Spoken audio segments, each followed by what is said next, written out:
Hello, my friend. It's time for our meeting this Thursday, January 16th.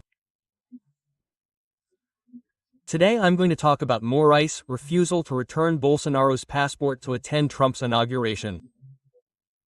He was invited, so Michelle is the one going. Since Lula wasn't invited, Jan won't be going.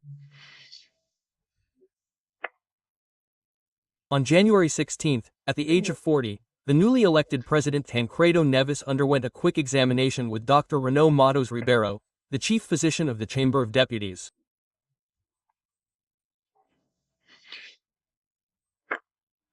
Dr. Renaud said that he had a problem in his lower abdomen and was feeling pain.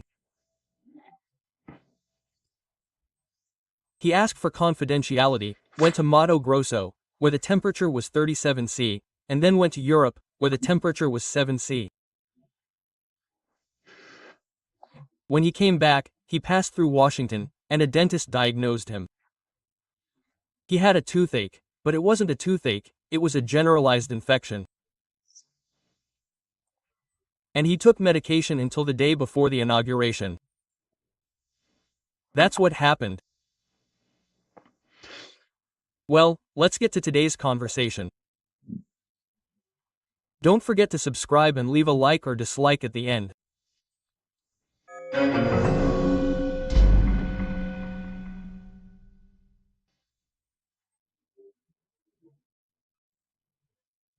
Senator Magno Malta is requesting the presence of the Secretary of Revenue, Robson Barrerina, the one who gave a statement. He was all dressed in dark clothes with a red tie. He says he was talking about unscrupulous criminals who spoke badly about PICs and such. He wants him to clarify who the criminals are. He's accusing someone of a crime, right?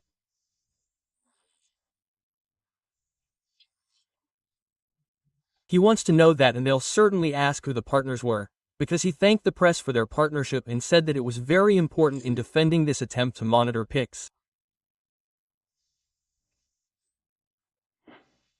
The goal was to monitor PICs to find out who was required to file an income tax return, right? That was the point. In fact, they talked so much, it backed down because there was fake news. The government is confessing to the country that the truth, in this case, its truth, is weaker than the lies of people on social media. Is it saying that a lie is capable of overthrowing the truth? Obviously not.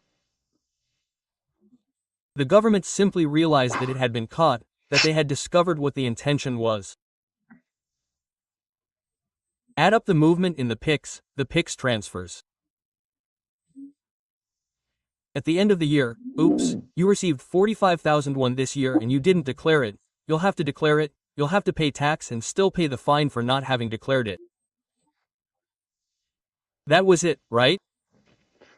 It's not taxing PICs, there's no need to tax PICs, just tax the income tax.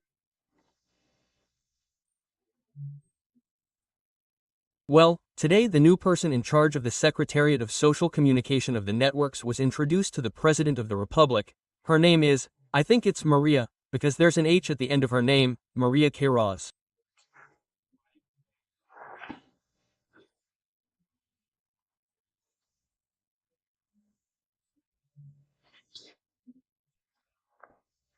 Today I had lunch with someone who was there at Sidonio's inauguration, and he told me two things.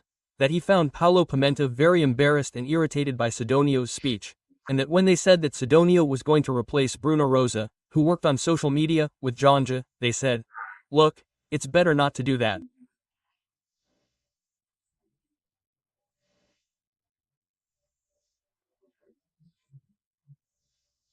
Ask the president if it's okay. Quote. And now they've gone to introduce the new president to the president, and it's said that the new president will be linked to the president's office, that is, she will continue to be linked to the First Lady. Well, now I ask the following. I took a look at last year, it seems like that was the case, okay?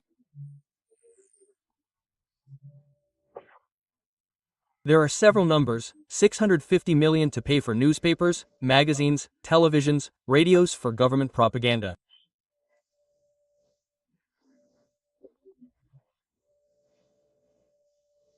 I think it's money wasted. Do you know why? There's pics proving it. The government pays people to praise. It should pay people to criticize, because praise is misleading. It pays.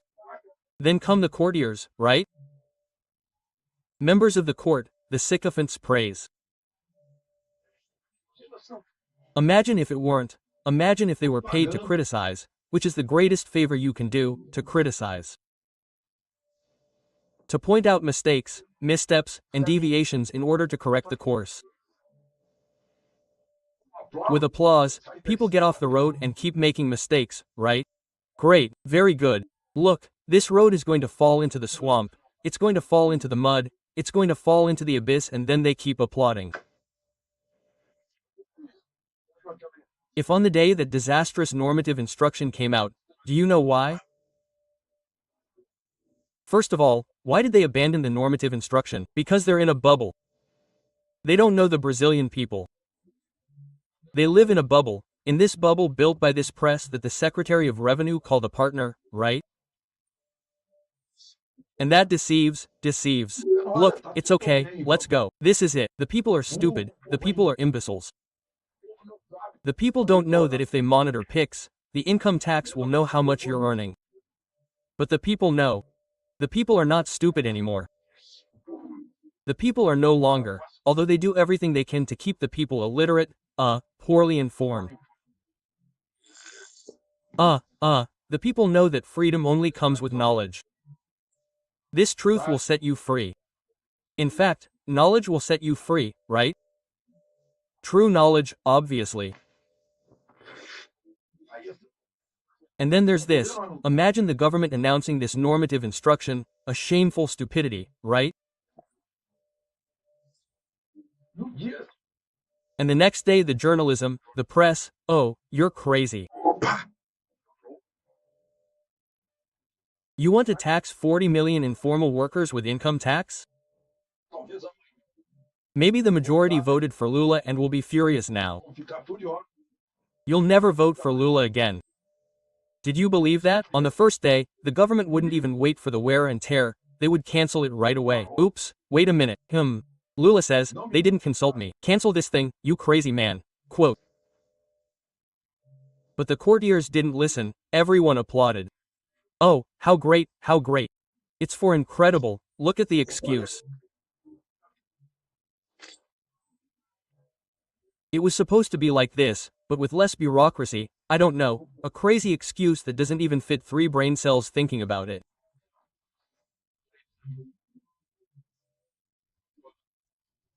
There's no other explanation for a revenue agency to monitor so as not to collect, right? Right? It doesn't make sense. So, that was all you know, right?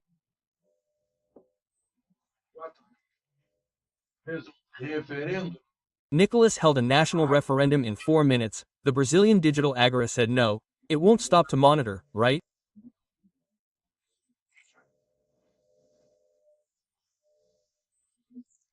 Then Lula must have cursed the finance minister and the revenue secretary, I imagine. You guys get me into all sorts of trouble, right? And he cancelled it. There was no way. The voice of the people is very strong, but the fact is that this started a structural event. There is democracy in Brazil. It was the voice of the people for the people. The people spoke for them. A direct democracy.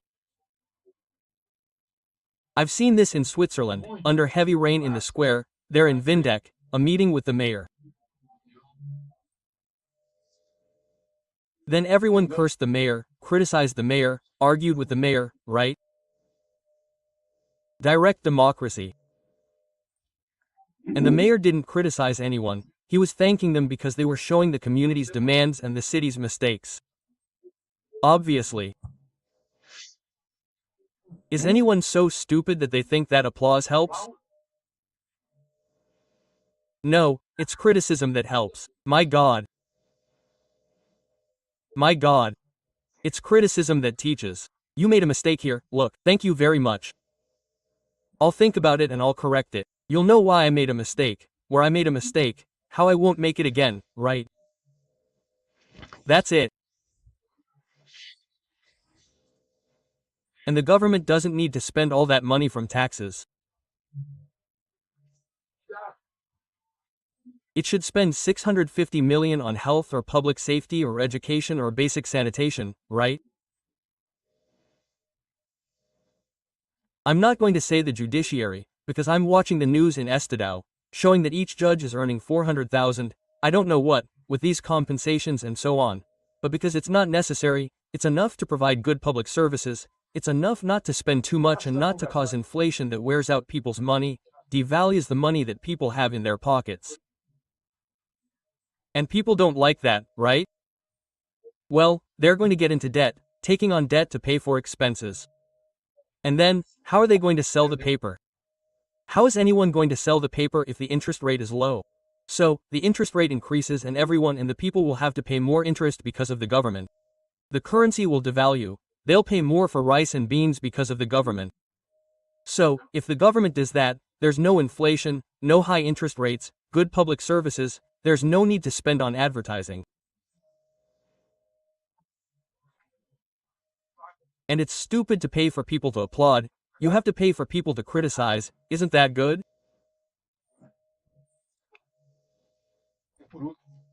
And finally, they sanctioned a part of the tax reform, just this little bit. The first part has 544 articles. Hey, taxpayer, you're going to have to read 54 articles. It comes into effect from 2027 and is the highest VAT in the world, 28%.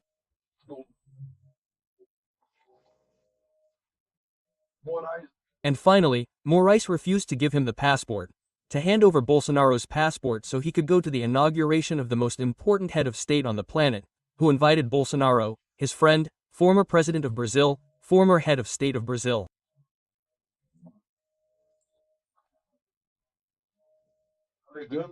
He is someone he has affinities with, claiming that, according to the official agency, Bolsonaro's behavior indicates the possibility of an attempt, just look, the possibility of an escape attempt.